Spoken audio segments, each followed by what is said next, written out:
உலக பூக்களின் வாசம் உனக்கு சிறை பிடிப்பேன்.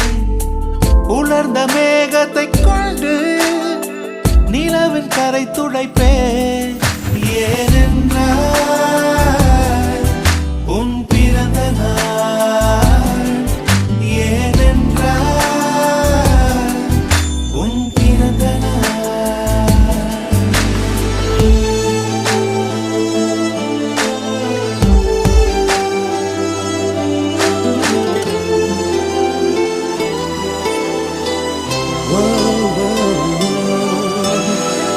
கிளை ஒன்றில் மேடை அமைத்து ஒளி வாங்கி கையில் கொடுத்து பறவைகளை பாடச் செய்வேன்.